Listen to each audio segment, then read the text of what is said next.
So I'm here. I'm sitting outside of the Lebanon town office with Daniel Norwood. He hails from Acton, Maine, and he is one of your two candidates for the Democratic side of your state representative elections, which will be coming in November.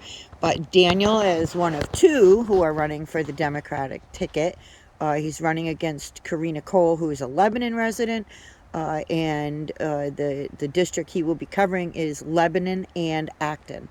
So I hadn't met Daniel before, and I thought probably some of you hadn't either. And I wanted to take a minute to just catch up with him and see what his race is all about. So hi, Daniel. Welcome to Lebanon. Hi, Deborah. Thank you very much. I appreciate you taking time out of your day to give voters a chance to get to know me because, like you said, there's probably a bunch of people in Lebanon who don't know who I am. So I appreciate that a lot. No problem. We'd like to know who's here. So I had a brief conversation with Daniel, and I'm gonna. Do you like Daniel or Dan? Oh, whatever. Okay. I respond to both. It doesn't matter. Whatever is easier for some people. So. Okay, that's good to know. So, I talked to Dan about my biggest question that I ask all who are being elected to a state a position, and that is, will you be, Daniel, accountable in Lebanon as accountable as you are in Acton if you should win the seat? Yes. If there's one thing that friends and family know about me is that I'm very involved and engaged in the community. One of the reasons I'm running for this position is because I believe that a public servant should serve the members of the communities that they're representing and should enhance the voices of those that may be not heard or may be ignored. And that includes representing everyone, Acton and Lebanon, no matter what your job, no matter what your income, no matter what your ethnicity. One of the things that we all want the same thing, and that's to create a home that is loving, that we can achieve the American dream. And part of that's making sure that we have the equal opportunities and making sure I hear everyone's voice. That's really great. One of the things that I talked to you pre-interview, and I'd like to touch base with again, is your campaign color, which is, you told me, is purple. And I thought that was like a little different. And so I'd like you to share that with the voters of Lebanon. So one of the things I had to think about is I am running for the Democratic nomination so that I can be on the ballot for the general election in November. But I wanted to make sure, especially in today's day and age with politics, you see a lot of partisan and you see a lot of people who feel their voices are ignored and not heard. You hear Democrats who, when you hear someone on the Republican ticket who gets the position, who are just saying everything's going to go to crap. They're not going to listen to us. They're going to ignore us. They're going to do policies that completely disrespect us. And you hear Republicans, when a Democratic gets elected onto the ticket, feel like they're completely ignored. And I wanted people to know that even though I'm running as a Democrat and that, I believe in a lot of what the party does, that I want to listen to everyone's voice. It doesn't matter if you're libertarian, if you're unenrolled, if you're green, you're Democratic or Republican, you would be a constituent and your voice is important and your voice matters at the State House. So I picked, for my primary color for my campaign is purple, because purple is the combination of both red and blue, to symbolize that if I have the opportunity to serve you in the State House, I would listen to every voice. That's one of the reasons why I wanted to run this campaign, because I feel like there's an inability to stop and listen to opposing views. There's an inability to have civil conversations. And without that ability to do that, you're not going to pass policies that impact everyone positively. You're going to pass policy and legislation that maybe favors a certain group of people. And you want to make sure that whatever you do, it's what the people want and it's what benefits the most people. I just love that. I love the purple idea, and I love that it's the combination between the red of the Republicans and the blue of the Democrats combined to make a beautiful purple. And when you told me that, it really touched me. So when you go through primary, if you are chosen as the Democratic representative in this election, and then further, if you should win the election in November and you go to Augusta, what is your first goal, your first thoughts of a policy that would impact our area? For me, if you know me personally, my biggest thing I've done throughout my life is doing anything that helps support children. With my head shaving for St. Baldrick, with my involvement with Kiwanis and Rotary, my focus is children. And right now, especially we have some times that are tough for everyone with the pandemic and with issues going on nationally, I think I'd look into education and prioritizing a child's education. I think, for example, the state legislature just had a bill that I believe both houses passed. I'm not sure if it's law yet. And Maine has one of the highest rates of expulsions for preschool students, which I thought was crazy at such a young age. And they just passed a bill to kind of help get other resources into these schools so that children who may not learn the traditional way, who may have behavior things they need to work on, or just other ways that they need to learn, they're not getting expelled, because if you expel a child from school, they're not learning social skills, they're not learning what they need. So I would probably primarily be looking into some sort of something to enhance the education opportunities for children, not only in Acton and Lebanon, but across the state. Okay, and finally, I think I'd just like to talk a minute, because you're talking about education. One of the hot button items right now with our school board, Yeah. with our school district, which does not include Acton, with Lebanon's school district, is the inclusion of things like CES, which is emotional learning, and CRT, which is critical race theory. I'm sure Yeah. you've heard about all of that, because Yes. it's been so much noise about it.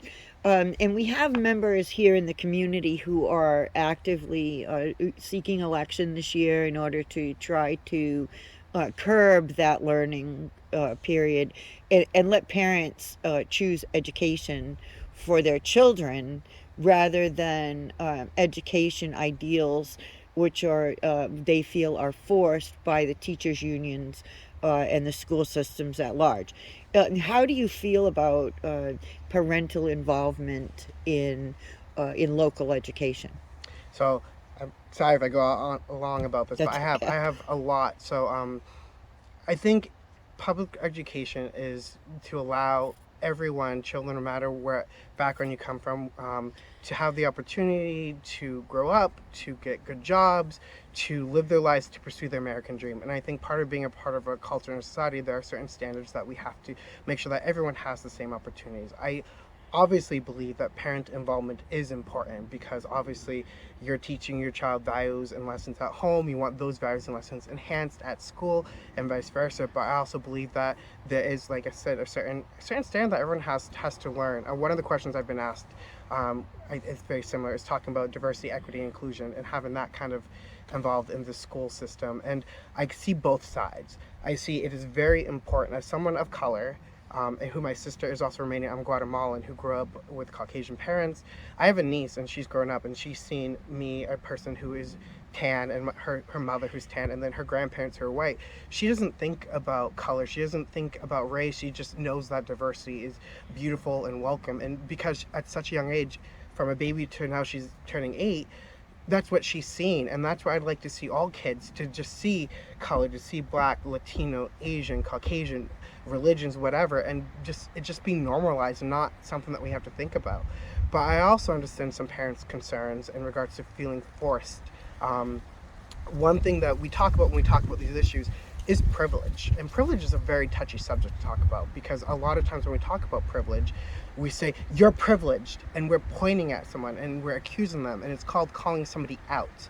And a lot of times when we say something like that, people shut down, people feel like there should be guilt, and there shouldn't be guilt for past actions where our ancestors did what happened, because we had no control and there's nothing we could do.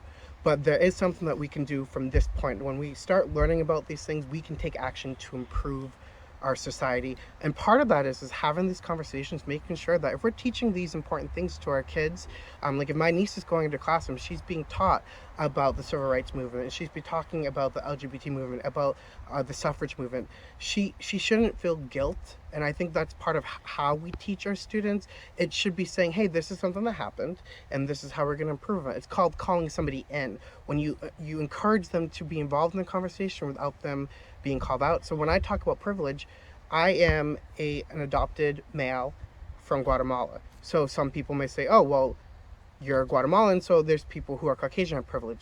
True, but I'm a male, which means I have privilege that women don't have.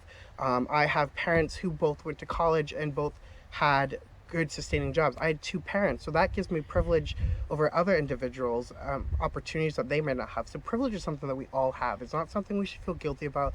It's not something that we control, but the way we have those conversations are important. I think that's important for kids. We need to make sure that if these programs are being taught in school, that the instructors, the teachers, whoever's teaching them, they're properly trained on how to have these conversations, so that you don't have your child coming home and saying, Mom, Dad, am I a bad person because I'm white? Am I a bad person because I'm male? So these discussions are important in the curriculum, but we also need to make sure the way they are being taught is appropriate, so that students understand them and that they can embrace the differences, and that they know that what we're talking about, we're not blaming you. We're not saying anything's your fault. We're saying that there are things that as a society we need to improve on, and that we can do it together, and that you're just a part of that puzzle into changing the future for everyone. I love that. So I appreciate your time today. I like to keep these under 12 minutes Yep. because that's what Facebook kind of Yes. gives me a hard time about. So I am going to end this, but I will tell you that on Sunday, May 1st, here in Lebanon, starting at 1 o'clock in the afternoon, we're going to have a Meet the Candidates night. Day. It's usually at night in the gym, but it's going to be outdoors here. Only in the worst weather do we cancel it. But I'd like to invite you to come down. Yes, I'd love to. Meet some of the candidates who are running for election here in Lebanon. And meet some of the people who are active and involved in our town government, and who you may be hearing from, because Lebanon tends to be loud. And that's important. It is It's important. important to make sure that everyone can be heard. I appreciate that, and if I can just say, I do have a Facebook page. It's Daniel Norwood for Acton, Lebanon. You can kind of see where I stand on some of the issues. I share some things about going on. I will be at the cleanup day this Saturday as well. If anyone's out there, you want to talk to me. Obviously, the priority is to clean up, but if you want to just get to know me, and even though I'm running as a Democrat, I hope everyone, no matter if you're enrolled or unenrolled in the party, I hope you just give me the opportunity to get to talk to me, get to know me as a person, and I think that will show you kind of where I'll stand on issues. I'll obviously talk about issues. I also have a forum on my Facebook page where if there's a specific issue you'd like me to address, because I know sometimes during races as candidates, we don't always talk about issues that are directly important to people. And I want to make sure I give you the opportunity to show my stances. So if there's a specific issue you want to hear about, whether it's a one-on-one like Deborah and I right now, or it's something that I post a video or a town hall or something like that, please take the opportunity to do that, because my primary goal is to make sure that I hear everyone. I know the issues that are going to impact you in your everyday lives, and I'm part of that. If I have the opportunity to go to the state legislature representing you, that I am 100% representing everybody in both Acton and Lebanon. Perfect. Thank you so much, Thank and I you very appreciate much. your time today.